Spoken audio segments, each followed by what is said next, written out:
Demographic Structure of Indian Society. Chapter 2: The Demographic Structure of Indian Society. Demography is the systematic study of population. The term is of Greek origin and is composed of the two words demos, people, and graphein, describe, implying the description of people. Demography studies the trends and processes associated with population, including changes in population size, patterns of births, deaths, and migration, and the structure and composition of the population, such as the relative proportions of women, men, and different age groups. There are different varieties of demography, including formal demography, which is a largely quantitative field, and social demography, which focuses on the social, economic, or political aspects of populations. All demographic studies are based on processes of counting or enumeration, such as the census or the survey, which involve the systematic collection of data on the people residing within a specified territory. Demography is a field that is of special importance to sociology. In fact, the emergence of sociology and its successful establishment as an academic discipline owed a lot to demography. Two different processes happened to take place at roughly the same time in Europe during the latter half of the 18th century, the formation of nation-states as the principal form of political organization, and the beginnings of the modern science of statistics. The modern state had begun to expand its role and functions. It had, for instance, begun to take an active interest in the development of early forms of public health management, policing and maintenance of law and order, economic policies relating to agriculture and industry, taxation and revenue generation, and the governance of cities. This new and constantly expanding sphere of state activity required the systematic and regular collection of social statistics, or quantitative data on various aspects of the population and economy. The practice of the collection of social statistics by the state is in itself much older, but it acquired its modern form towards the end of the 18th century. The American census of 1790 was probably the first modern census, and the practice was soon taken up in Europe as well in the early 1800s. In India, censuses began to be conducted by the British Indian government between 1867–72, and regular 10-yearly, or decennial, censuses have been conducted since 1881. Independent India continued the practice, and 6 decennial censuses have been conducted since 1951, the most recent being in 2001. The Indian census is the largest such exercise in the world, Inc. China, which has a slightly larger population, does not conduct regular censuses. Demographic data are important for the planning and implementation of state policies, especially those for economic development and general public welfare. But when they first emerged, social statistics also provided a strong justification for the new discipline of sociology. Aggregate statistics, or the numerical characteristics that refer to a large collectivity consisting of millions of people, offer a concrete and strong argument for the existence of social phenomena. Even though country-level or state-level statistics like the number of deaths per 1,000 population, or the death rate, are made up by aggregating, or adding up, individual deaths, the death rate itself is a social phenomenon and must be explained at the social level. Emile Durkheim's famous study explaining the variation in suicide rates across different countries was a good example of this. Durkheim argued that the rate of suicide, i.e., number of suicides per 100,000 population, had to be explained by social causes even though each particular instance of suicide may have involved reasons specific to that individual or his circumstances. Sometimes a distinction is made between formal demography and a broader field of population studies. Formal demography is primarily concerned with the measurement and analysis of the components of population change. Its focus is on quantitative analysis, for which it has a highly developed mathematical methodology suitable for forecasting population growth and changes in the composition of population. Population studies or social demography, on the other hand, inquires into the wider causes and consequences of population structures and change. Social demographers believe that social processes and structures regulate demographic processes. Like sociologists, they seek to trace the social reasons that account for population trends. 2.1 Some theories and concepts in demography. The Malthusian theory of population growth. Among the most famous theories of demography is the one associated with the English political economist Thomas Robert Malthus, 1766–1834. Malthus's theory of population growth, outlined in his essay on population, 1798, was a rather pessimistic one. He argued that human populations tend to grow at a much faster rate than the rate at which the means of human subsistence, especially food, but also clothing and other agriculture-based products, can grow. Therefore, humanity is condemned to live in poverty forever because the growth of agricultural production will always be overtaken by population growth.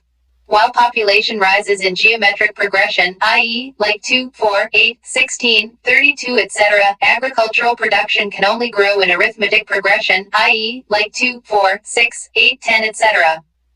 Because population growth always outstrips growth in production of subsistence resources, the only way to increase prosperity is by controlling the growth of population. Unfortunately, humanity has only a limited ability to voluntarily reduce the growth of its population through preventive checks, such as postponing marriage or practicing sexual abstinence or celibacy. Malthus believed therefore that positive checks to population growth, in the form of famines and diseases, were inevitable because they were nature's way of dealing with the imbalance between food supply and increasing population. Thomas Robert Malthus, 1766–1834. Malthus studied at Cambridge and trained to become a Christian priest. Later he was appointed Professor of History and Political Economy at the East India Company College at Haileybury near London, which was a training centre for the officers recruited to the Indian Civil Service. Box 2.1 The power of population is so superior to the power of the earth to produce subsistence for man, that premature death must in some shape or other visit the human race. The vices of mankind are active and able ministers of depopulation.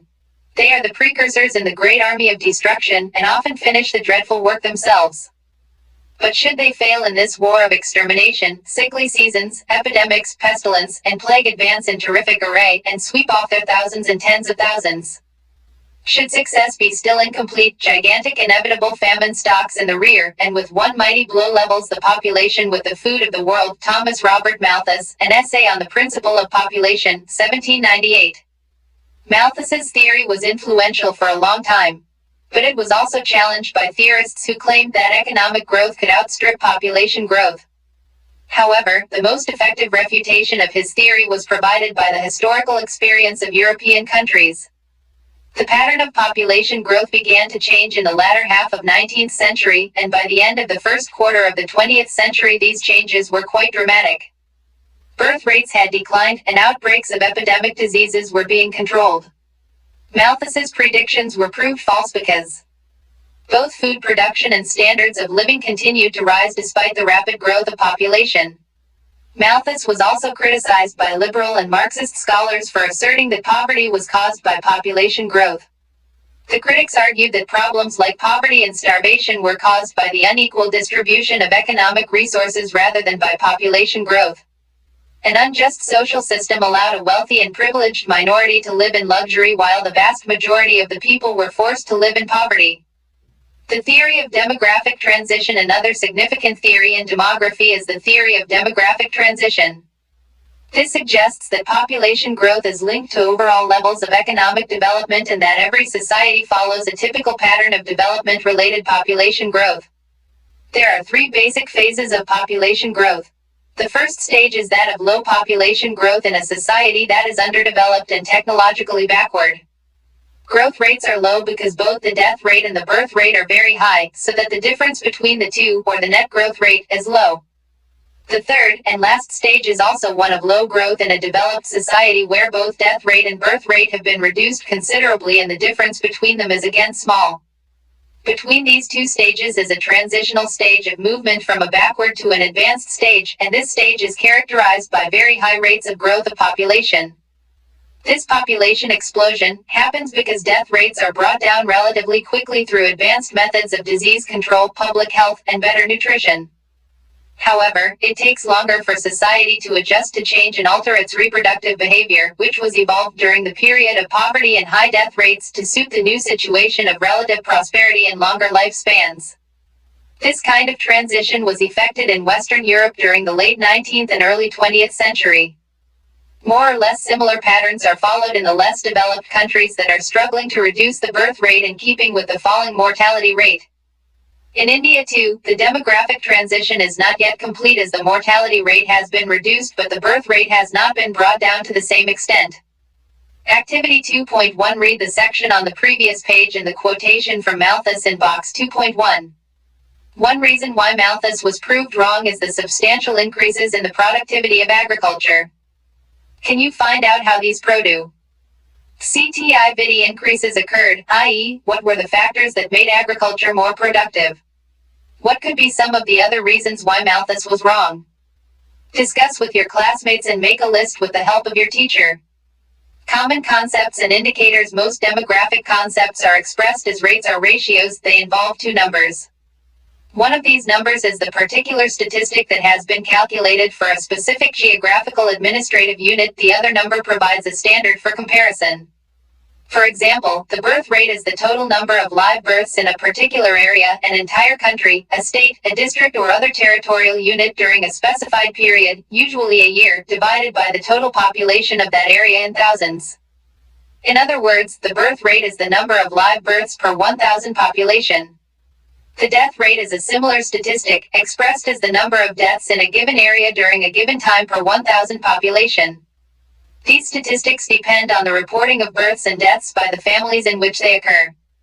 In fact, in most countries including India, people are required by law to report births and deaths to the appropriate authorities, the local police station or primary health center in the case of villages, and the relevant municipal office in the case of towns and cities. The rate of natural increase or the growth rate of population refers to the difference between the birth rate and the death rate. When this difference is zero or, in practice, very small, then we say that the population has stabilized or has reached the replacement level, which is the rate of growth required for new generations to replace the older ones that are dying out. Sometimes, societies can experience a negative growth rate, that is, their fertility levels are below the replacement rate. This is true of many countries and regions in the world today, such as Japan, Russia, Italy and Eastern Europe. On the other hand, some societies experience very high growth rates, particularly when they are going through the demographic transition described on the previous page. Activity 2.2. Try to find out why the birth rate is slow to decline but the death rate can fall relatively fast. What are some of the factors that might influence a family or couple's decision about the number of children they should have? Ask older people in your family or neighborhood about the possible reasons why people in the past tended to have more children. The fertility rate refers to the number of live births per 1,000 women in the childbearing age group, usually taken to be 15 to 49 years. But like the other rates discussed on the previous page, the birth and death rates, this is a crude rate. It is a rough average for an entire population and does not take account of the differences across age groups. Differences across age groups can sometimes be very significant in affecting the meaning of indicators. That is why demographers also calculate age-specific rates. The total fertility rate refers to the total number of live births that a hypothetical woman would have if she lived through the reproductive age group and had the average number of babies in each segment of this age group is determined by the age-specific fertility rates for that area. Another way of expressing this is that the total fertility rate is that the average number of births to a cohort of women up to the end of the reproductive age period, estimated on the basis of the age-specific rates observed during a given period. Visaria and Visaria 2003. The infant mortality rate is the number of deaths of babies before the age of 1 year per 1,000 live births. Likewise, the maternal mortality rate is the number of women who die in childbirth per 1,000 live births. High rates of infant and maternal mortality are an unambiguous indicator of backwardness and poverty. Development is accompanied by sharp falls in these rates as medical facilities and levels of education, awareness and prosperity increase. One concept which is somewhat complicated is that of life expectancy. This refers to the estimated number of years that an average person is expected to survive. It is calculated on the basis of data on age-specific death rates in a given area over a period of time. The sex ratio refers to the number of females per 1,000 males in a given area at a specified time period. Historically, all over the world it has been found that there are slightly more females than males in most countries. This is despite the fact that slightly more male babies are born than female ones. Nature seems to produce roughly 943 to 952 female babies for every 1,000 males. If despite this fact the sex ratio is somewhat in favor of females, this seems to be due to two reasons. First, girl babies appear to have an advantage over boy babies in terms of resistance to disease in infancy. At the other end of the life cycle, women have tended to outlive men in most societies, so that there are more older women than men. The combination of these two factors leads to a sex ratio of roughly 10-50 females per 1,000 males in most contexts.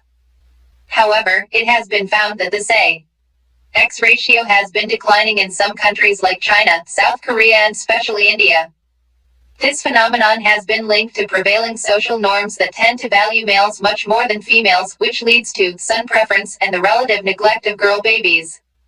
The age structure of the population refers to the proportion of persons in different age groups relative to the total population. The age structure changes in response to changes in levels of development and the average life expectancy. Initially, poor medical facilities, prevalence of disease, and other factors make for a relatively short lifespan. Moreover, high infant and maternal mortality rates also have an impact on the age structure. With development, quality of life improves, and with it the life expectancy also improves. This changes the age structure. Relatively smaller proportions of the population are found in the younger age groups and larger proportions in the older age groups. This is also referred to as the aging of the population. The dependency ratio is a measure comparing the portion of a population which is composed of dependents, i.e., elderly people who are too old to work, and children who are too young to work, with the portion that is in the working age group, generally defined as 15 to 64 years. The dependency ratio is equal to the population below 15 or above 64, divided by population in the 15 to 64 age group. The ratio is usually expressed as a percentage. A rising dependency ratio is a cause for worry in countries that are facing an aging population, since it becomes difficult for a relatively smaller proportion of working age people to carry the burden of providing for a relatively larger proportion of dependents. On the other hand, a falling dependency ratio can be a source of economic growth and prosperity due to the larger proportion of workers relative to non-workers. This is sometimes referred to as the demographic dividend, or benefit flowing from the changing age structure. However, this benefit is temporary because the larger pool of working age people will eventually turn into non-working old people. 2.2 Size and growth of India's population. India is the second most populous country in the world after China, with a total population of 103 crores, or 1.03 billion, according to the census of 2001. As can be seen from Table 1, the growth rate of India's population has not always been very high. Between 1901 and 1951, the average annual growth rate did not exceed 1.33%, a modest rate of growth. In fact, between 1911 and 1921 there was a negative rate of growth of 0.03%. This W. As because of the influenza epidemic during 1918-19, which killed about 12.5 million persons, or 5% of the total population of the country. Visarea 2003, 191. The growth rate of population substantially increased after independence from British rule, going up to 2.2% during 1961-1981. Since then, although the annual growth rate has decreased, it remains one of the highest in the developing world. Chart 1 shows the comparative movement of the crude birth and death rates. The impact of the demographic transition phase is clearly seen in the graph, where they begin to diverge from each other after the decade of 1921 to 1931. Before 1931, both death rates and birth rates are high, whereas, after this transitional moment, the death rates fall sharply but the birth rate only falls slightly. Source: National Commission on Population, Government of India, website, http://populationcommission.nic.in/facts1.htm#. The principal reasons for the decline in the death rate after 1921 were increased levels of control over famines and epidemic diseases. The latter cause was perhaps the most important. The major epidemic diseases in the past were fevers of various sorts, plague, smallpox, and cholera. But the single biggest epidemic was the influenza epidemic of 1918-19, which killed as many as 125 lakh people, or about 5% of the total population of India at that time. Estimates of deaths vary, and some are much higher. Also known as Spanish flu, the influenza pandemic was a global phenomenon. See the box below. A pandemic is an epidemic that affects a very wide geographical area. See the glossary. Box 2.2 The global influenza pandemic of 1918-19 influenza is caused by a virus that attacks mainly the upper respiratory tract, the nose, throat and bronchi, and rarely also the lungs. The genetic makeup of influenza viruses allows for both major and minor genetic changes, making them immune to existing vaccines. 3 times in the last century, the influenza viruses have undergone major genetic changes, resulting in global pandemics and large tolls in terms of both disease and deaths. The most infamous pandemic was Spanish flu, which affected large parts of the world population and is thought to have killed at least 40 million people in 1918–1919. More recently, 2 other influenza pandemics occurred in 1957, Asian influenza, and 1968, Hong Kong influenza, and caused significant morbidity and mortality globally. The global mortality rate from the 1918–1919 Spanish flu pandemic is not known, but is estimated at 2.55% of the human population, with 20% of the world population suffering from the disease to some extent. Influenza may have killed as many as 25 million in its first 25 weeks. In contrast, AIDS killed 25 million in its first 25 years. Influenza spread across the world, killing more than 25 million in 6 months. Some estimates put the total killed at over twice that number, possibly even 100 million. In the United States, about 28% of the population suffered, and 500,000 to 675,000 died. In Britain 200,000 died, in France more than 400,000. Entire villages perished in Alaska and southern Africa. In Australia an estimated 10,000 people died, and in the Fiji Islands 14% of the population died during only 2 weeks, and in Western Samoa 22%. An estimated 17 million died in India, about 5% of India's population at the time. In the British Indian Army, almost 22% of troops who caught the disease died of it. While World War I did not cause the flu, the close quarters and mass movement of troops quickened its spread. It has been speculated that the soldiers' immune systems were weakened by the stresses of combat and chemical attacks, increasing their susceptibility to the disease. Source: compiled from Wikipedia and World Health Organization web pages. http://en.wikipedia.org/wiki/Spanish_flu http://www.whodot/mediacenter/factsheets/fs211/n/. Improvements in medical cures for these diseases, programs for mass vaccination, and efforts to improve sanitation help to control epidemics. However, diseases like malaria, tuberculosis, diarrhea, and dysentery continue to kill people even today, although the numbers are nowhere as high as they used to be in the epidemics of the past. NCERT witnessed a small epidemic of plague in September 1994, while dengue and chikungunya epidemics have been reported in various parts of the country in 2006. Famines were also a major and recurring source of increased mortality. Famines were caused by high levels of continuing poverty and malnutrition in an agroclimatic environment that was very vulnerable to variations in rainfall. Lack of adequate means of transportation and communication, as well as inadequate efforts on the part of the state, were some of the factors responsible for famines. However, as scholars like Amartya Sen and others have shown, famines were not necessarily due to fall in food grains production. They were also caused by a failure of entitlements, or the inability of people to buy or otherwise obtain food. Substantial improvements in the productivity of Indian agriculture, especially through the expansion of irrigation, improved means of communication, and more vigorous relief and preventive measures by the state have all helped to drastically reduce deaths from famine. Nevertheless, starvation deaths are still reported from some backward regions of the country. The National Rural Employment Guarantee Act is the latest state initiative to tackle the problem of hunger and starvation in rural areas. Unlike the death rate, the birth rate has not registered a sharp fall. This is because the birth rate is a socio-cultural phenomenon that is relatively slow to change. By and large, increased levels of prosperity exert a strong downward pull on the birth rate. Once infant mortality rates decline, and there is an overall increase in levels of education and awareness, family size begins to fall.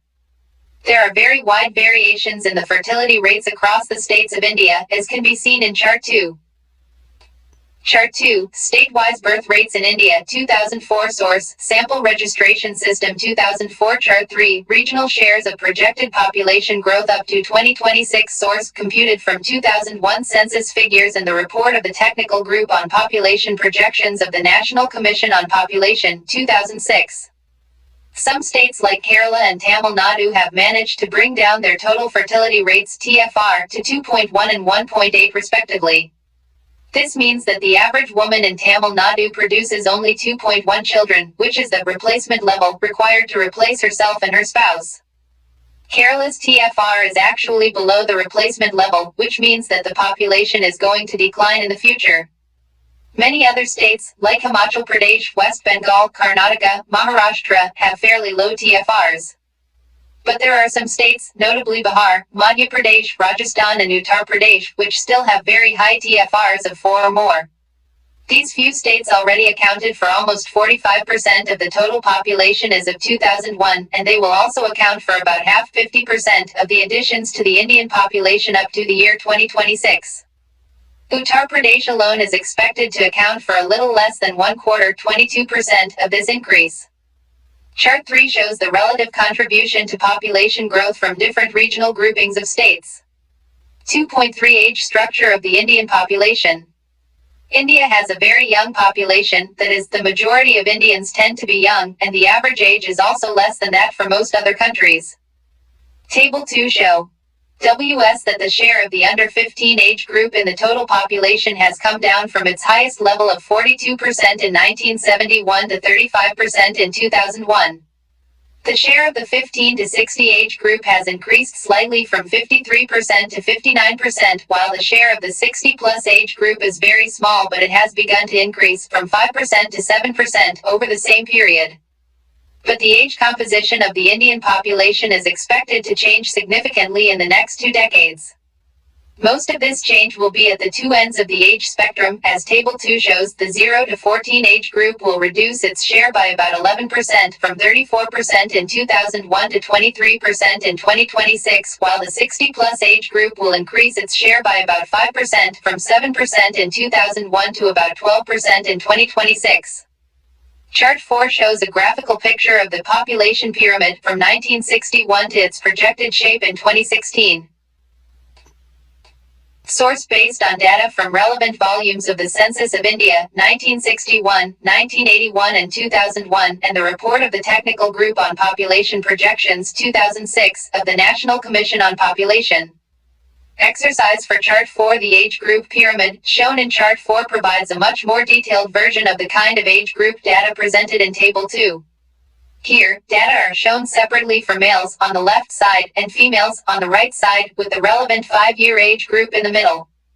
Looking at the horizontal bars, including both males and females in a particular age group, gives you a visual sense of the age structure of the population. The age groups begin from the 0 to 4 years group at the bottom of the pyramid and go on to the 80 years and above age group at the top. There are 4 different pyramids for the decennial census years of 1961, 1981, 2001 and the estimates for 2026. The pyramid for 2026 shows the estimated future size of the relevant age groups based on data on the past rates of growth of each age group. Such estimates are also called projections. These pyramids show you the effect of a gradual fall in the birth rate and rise in the life expectancy. As more and more people begin to live to an older age, the top of the pyramid grows wider. As relatively fewer new births take place, the bottom of the pyramid grows narrower. But the birth rate is slow to fall, so the bottom doesn't change much between 1961 and 1981. The middle of the pyramid grows wider and wider as its share of the total population increases. This creates a bulge in the middle age groups that is clearly visible in the pyramid for 2026. S is what is referred to as the demographic dividend, which will be discussed later in this chapter. Study this chart carefully. With the help of your teacher, try to trace what happens to the newborn generation of 1961, the 0 to 4 age group, as it moves up the pyramid in successive years. Where will the 0 to 4 age group of 1961 be located in the pyramids for the later years? Where, in which age group, is the widest part of the pyramid as you move from 1961 to 2026? What do you think the shape of the pyramid might be in the year 2051 and 3001? As with fertility rates, there are wide regional variations in the age structure as well. While a state like Kerala is beginning to acquire an age structure like that of the developed countries, Uttar Pradesh presents a very different picture with high proportions in the younger age groups and relatively low proportions among the aged. India as a whole is somewhere in the middle because it includes states like Uttar Pradesh as well as states that are more like Kerala. Chart 5, Age Structure Pyramids, Kerala and Uttar Pradesh, 2026 Source, Report of the Technical Group on Population Projections 2006 of the National Commission on Population. Chart 5 shows the estimated population pyramids for Uttar Pradesh and Kerala in the year 2026. Note the difference in the location of the widest parts of the pyramid for Kerala and Uttar Pradesh. The bias towards younger age groups in the age structure is believed to be an advantage for India. Like the East Asian economies in the past decade and like Ireland today, India is supposed to be benefiting from a demographic dividend. This dividend arises from the fact that the current generation of working age people is a relatively large one, and it has only a relatively small preceding generation of old people to support. But there is nothing automatic about this advantage. It needs to be consciously exploited through appropriate policies as is explained in box 2.3 below. Box 2.3 Does the changing age structure offer a demographic dividend for India? The demographic advantage or dividend to be derived from the age structure of the population is due to the fact that India is, and will remain for some time, one of the youngest countries in the world. A third of India's population was below 15 years of age in 2000. In 2020, the average Indian will be only 29 years old compared with an average age of 37 in China. And the United States, 45 in Western Europe, and 48 in Japan. This implies a large and growing labor force, which can deliver unexpected benefits in terms of growth and prosperity. The demographic dividend results from an increase in the proportion of workers relative to non-workers in the population. In terms of age, the working population is roughly that between 15 and 64 years of age. This working age group must support itself as well as those outside this age group, i.e., children and elderly people who are unable to work and are therefore dependents. Changes in the age structure due to the demographic transition lower the dependency ratio, or the ratio of non-working age to working age population, thus creating the potential for generating growth. But this potential can be converted into actual growth only if the rise in the working age group is accompanied by increasing levels of education and employment. If the new entrants to the labor force are not educated, then their productivity remains low. If they remain unemployed, then they are unable to earn at all and become dependents rather than earners. Thus, changing age structure by itself cannot guarantee any benefits unless it is properly utilized through planned development. The real problem is in defining the dependency ratio as the ratio of the non-working age to working age population, rather than the ratio of non-workers to workers. The difference between the two is determined by the extent of unemployment and underemployment, which keep a part of the labor force out of productive work. This difference explains why some countries are able to exploit the demographic advantage while others are not. India is indeed facing a window of opportunity created by the demographic dividend. The effect of demographic trends on the dependency ratio defined in terms of age groups is quite visible. The total dependency ratio fell from 79 in 1970 to 64 in 2005. But the process is likely to extend well into this century, with the age-based dependency ratio projected to fall to 48 in 2025 because of continued fall in the proportion of children and then rise to 50 by 2050 because of an increase in the proportion of the aged. The problem, however, is employment. Data from the National Sample Survey studies of 1999-2000 and from the 2001 Census of India reveal a sharp fall in the rate of employment generation, creation of new jobs, across both rural and urban areas.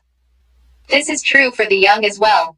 The rate of growth of employment in the 15 to 30 age group, which stood at around 2.4% a year between 1987 and 1994 for both are rural and urban men, fell to 0.7 for rural men and 0.3% for urban men during 1994 to 2004.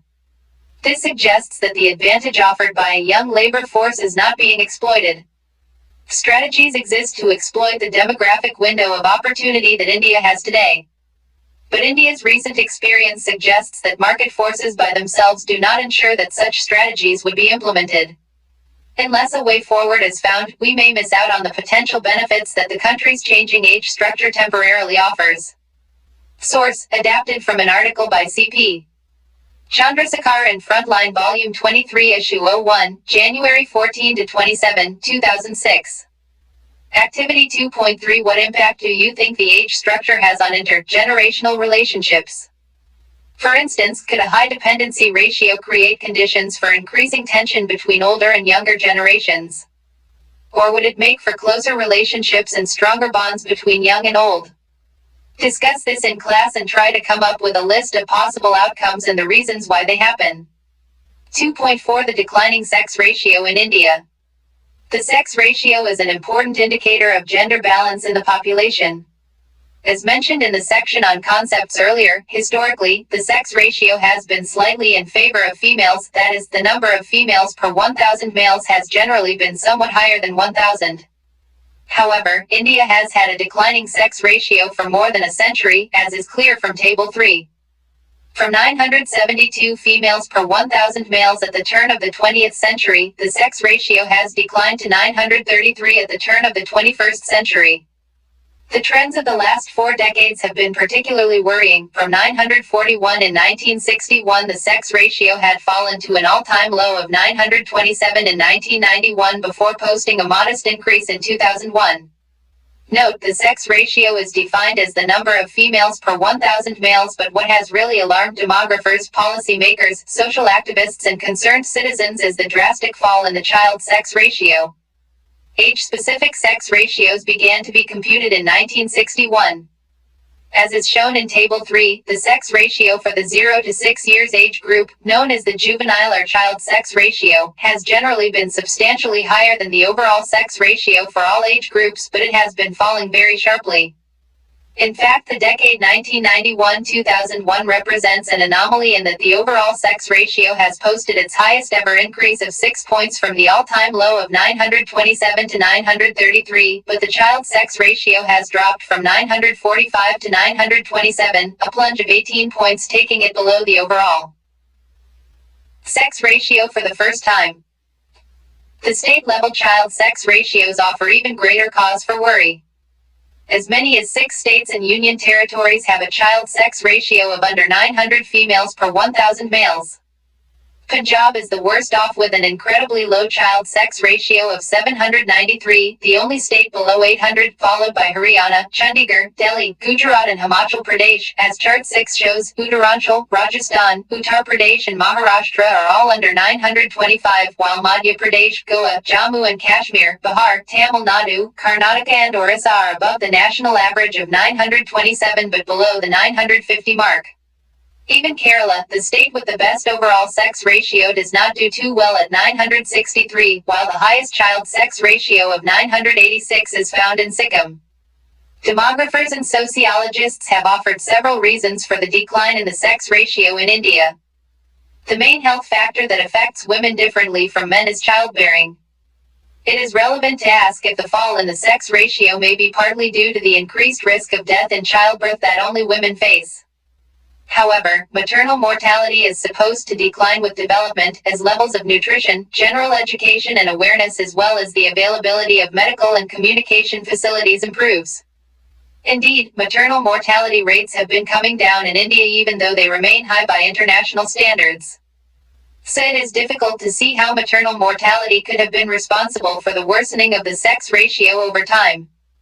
Combined with the fact that the decline in the child sex ratios has been much steeper than the overall figure, social scientists believe that the cause has to be sought in the differential treatment of girl babies.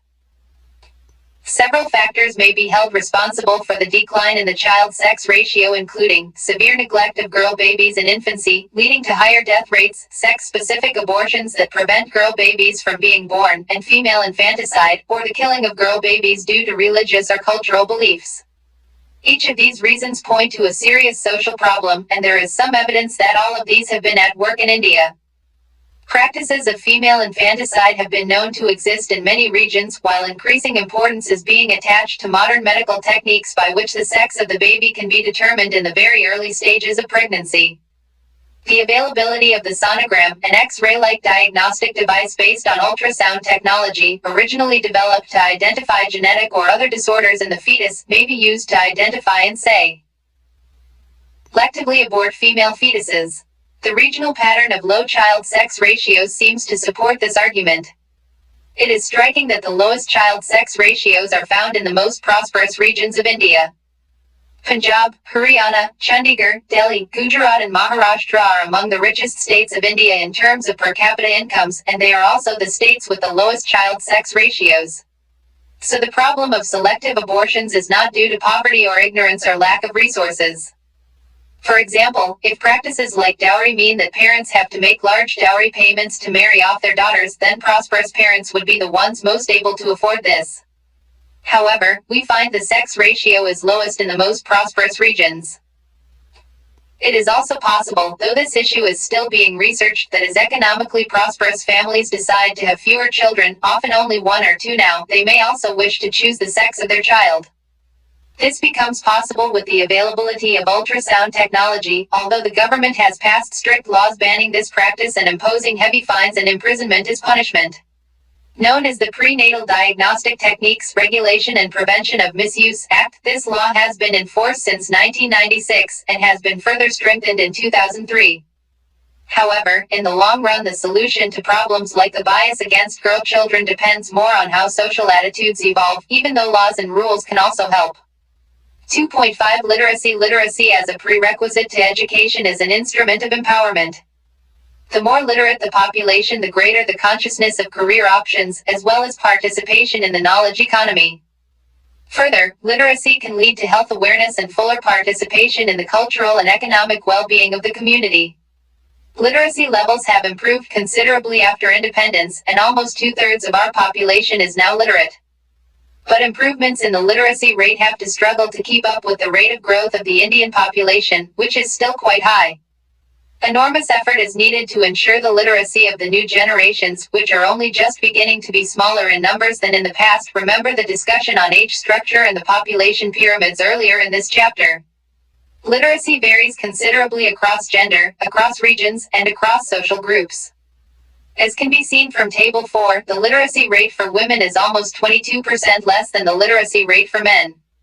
However, female literacy has been rising faster than male literacy, partly because it started from relatively low levels.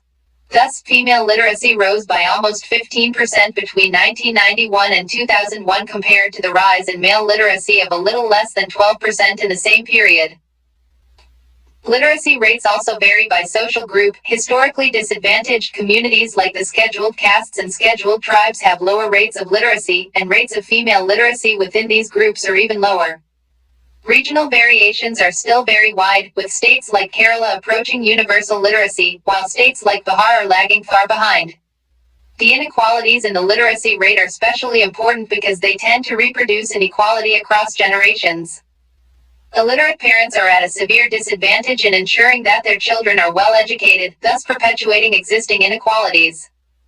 2.6 Rural-urban differences. The vast majority of the population of India has always lived in the rural areas, and that continues to be true.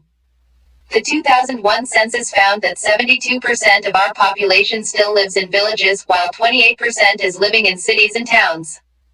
However, as Table 5 shows, the urban population has been increasing its share steadily, from about 11% at the beginning of the 20th century to about 28% at the beginning of the 21st century, an increase of about 2.5 times. It is not a question of numbers alone. Processes of modern development ensure that the economic and social significance of the agrarian rural way of life declines relative to the significance of the industrial urban way of life. This has been broadly true all over the world, and it is true in India as well. Agriculture used to be by far the largest contributor to the country's total economic production, but today it only contributes about 1/4 of the gross domestic product. While the majority of our people live in the rural areas and make their living out of agriculture, the relative economic value of what they produce has fallen drastically. Moreover, more and more people who live in villages may no longer work in agriculture or even in the village. Rural people are increasingly engaged in non-farm rural occupations like transport services, business enterprises, or craft manufacturing. If they are close enough, then they may travel daily to the nearest urban center to work while continuing to live in the village. Activity 2.4. Do a small survey in your school to find out when, i.e., how many generations ago, the families of your fellow students came to live in a city. Tabulate the results and discuss them in class. What does your survey tell you, Ab? Rural-urban migrations. Mass media and communication channels are now bringing images of urban lifestyles and patterns of consumption into the rural areas. Consequently, urban norms and standards are becoming well known even in the remote villages, creating new desires and aspirations for consumption. Mass transit and mass communication are bridging the gap between the rural and urban areas. Even in the past, the rural areas were never really beyond the reach of market forces, and today they are being more closely integrated into the consumer market. The social role of markets will be discussed in Chapter 4. Considered from an urban point of view, the rapid growth and urbanization shows that the town or city has been acting as a magnet for the rural population. Those who cannot find work, or sufficient work, in the rural areas go to the city in search of work. This flow of rural to urban migration has also been accelerated by the continuous decline of common property resources like ponds, forests, and grazing lands.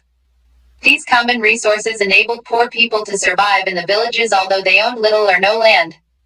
Now, these resources have been turned into private property, or they are exhausted. Ponds may run dry or no longer provide enough fish, forests may have been cut down and have vanished. If people no longer have access to these resources but on the other hand have to buy many things in the market that they used to get free, like fuel, fodder, or supplementary food items, then their hardship increases. This hardship is worsened by the fact that opportunities for earning cash income are limited in the villages. Sometimes the city may also be preferred for social reasons, especially the relative anonymity it offers. The fact that urban life involves interaction with strangers can be an advantage for different reasons. For the socially oppressed groups like the scheduled castes and scheduled tribes, this may offer some partial protection from the daily humiliation they may suffer in the village where everyone knows their caste identity. The anonymity of the city also allows the poorer sections of the socially dominant rural groups to engage in low-status work that they would not be able to do in the village. All these reasons make the city an attractive destination for the villagers. The swelling cities bear testimony to this flow of population. This is evident from the rapid rate of urbanization in the post-independence period. While urbanization has been occurring at a rapid pace, it is the biggest cities, the metropolises, that have been growing the fastest. These metros attract migrants from the rural areas as well as from small towns. There are now 5,161 towns and cities in India, where 286 million people live. What is striking, however, is that more than two-thirds of the urban population lives in 27 big cities with million-plus populations. Clearly, the larger cities in India are growing at such a rapid rate that the urban infrastructure can hardly keep pace. With the mass media's primary focus on these cities, the public face of India is becoming more and more urban rather than rural. Yet in terms of the political power dynamics in the country, the rural areas remain a decisive force. 2.7 Population policy in India. It will be clear from the discussion in this chapter that population dynamics is an important matter and that it crucially affects the developmental prospects of a nation as well as the health and well-being of its people. This is particularly true of developing countries who have to face special challenges in this regard. It is hardly surprising, therefore, that India has had an official population policy for more than a half-century.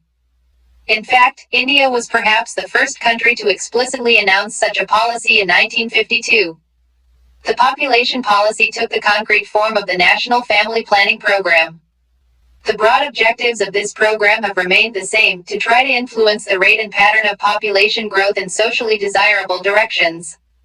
In the early days, the most important objective was to slow down the rate of population growth through the promotion of various birth control methods, improve public health standards, and increase public awareness about population and health issues. Over the past half-century or so, India has many significant achievements to her credit in the field of population, as summarized in Box 2.4. The family planning program suffered a setback during the years of the national emergency, 1975-76. Normal parliamentary and legal procedures were suspended during this time, and special laws and ordinances issued directly by the government without being passed by Parliament were in force. During this time, the government tried to intensify the effort to bring down the growth rate of population by introducing a coercive program of mass sterilization. Here, sterilization refers to medical procedures like vasectomy for men and tubectomy for women, which prevent conception and childbirth. Vast numbers of mostly poor and powerless people were forcibly sterilized, and there was massive pressure on lower-level government officials, like school teachers or office workers, to bring pay opal for sterilization in the camps that were organized for this purpose. There was widespread popular opposition to this program, and the new government elected after the emergency abandoned it. Box 2.4. India's demographic achievement. Half a century after formulating the National Family Welfare Program, India has reduced crude birth rate from 40.8 1951 to 24.1 2004 SRS. Reduced the infant mortality rate from 146 per 1,000 live births, 1951 to 58 per 1,000 live births, 2004 SRS. Quadrupled the couple protection rate from 10.4% 1971 to 44% 1999. Reduced crude death rate from 25 1951 to 7.5 2004 SRS. Added 25 years to life expectancy from 37 years to 62 years. Achieved nearly universal awareness of the need for and methods of family planning, and halved the total fertility rate from 6.0 1951 to 3.0 2004 SRS. Source: National Commission on Population. Box 2.5. National Socio-Demographic Goals for 2010 address the unmet needs for basic reproductive and child health services, supplies and infrastructure. Make school education up to age 14 free and compulsory, and reduce dropouts at primary and secondary school levels to below 20% for both boys and girls. Reduce infant mortality rate to below 30 per 1,000 live births. Reduce maternal mortality ratio to below 100 per 100,000 live births. Achieve universal immunization of children against all vaccine-preventable diseases. Promote delayed marriage for girls, not earlier than age 18 and preferably after 20 years of age. Achieve 80% institutional deliveries and 100% deliveries by trained persons. Achieve universal access to information, counseling, and services for fertility regulation and contraception with a wide basket of choices. Achieve 100% registration of births, deaths, marriage and pregnancy. Contain the spread of acquired immunodeficiency syndrome, AIDS, and promote greater integration between the management of reproductive tract infections, RTI, and sexually transmitted infections, STI, and the National AIDS Control Organization. Prevent and control communicable diseases. Integrate Indian systems of medicine, ISM, in the provision of reproductive and child health services, and in reaching out to households. Promote vigorously the small family norm to achieve replacement levels of TFR. Bring about convergence and implementation of related social sector programs so that family welfare becomes a people-centered program. Source: National Commission on Population. The NAL Family Planning Program was renamed as the National Family Welfare Program after the emergency, and coercive methods were no longer used. The program now has a broad-based set of socio-demographic objectives. A new set of guidelines were formulated as part of the National Population Policy of the year 2000. These are summarized in Box 2.5 in the form of the policy targets set for the year 2010. The history of India's National Family Welfare Program teaches us that while the state can do a lot to try and create the conditions for demographic change, most demographic variables, especially those related to human fertility, are ultimately matters of economic, social and cultural change. Questions 1. Explain the basic argument of the theory of demographic transition. Why is the transition period associated with a population explosion? 2. Why did Malthus believe that catastrophic events like famines and epidemics that cause mass deaths were inevitable? 3. What is meant by birth rate and death rate? Explain why the birth rate is relatively slow to fall while the death rate declines much faster. 4. Which states in India have reached or are very near the replacement levels of population growth? Which ones still have very high rates of population growth? In your opinion, what could be some of the reasons for these regional differences? 5. What is meant by the age structure of the population? Why is it relevant for economic development and growth? 6. What is meant by the sex ratio? What are some of the implications of a declining sex ratio? Do you feel that parents still prefer to have sons rather than daughters? What, in your opinion, could be some of the reasons for this preference? References: Bose, Ashish. 2001. Population of India, 2001 Census Results and Methodology. B.R. Publishing Corporation. Delhi. Davis Kingsley. 1951. The Population of India and Pakistan. Russell and Russell. New York. India 2006. A Reference Annual. Publications Division, Government of India. New Delhi. Kirk Dudley. 1968. The Field of Demography, in Sills David, ed. International Encyclopedia of the Social Sciences. The Free Press and Macmillan. New York. Visaria, Praveen and Visaria, Leela. 2003. India's Population, Its Growth and Key Characteristics, in DOS B. ed. The Oxford India Companion to Sociology and Social Anthropology. Oxford University Press. Delhi. Websites http://populationcommission.nic.in/facts1.htm http://en.wikipedia.org/wiki/spanish_flu http://www.who.in/mediacenter/factsheets/fs211/n/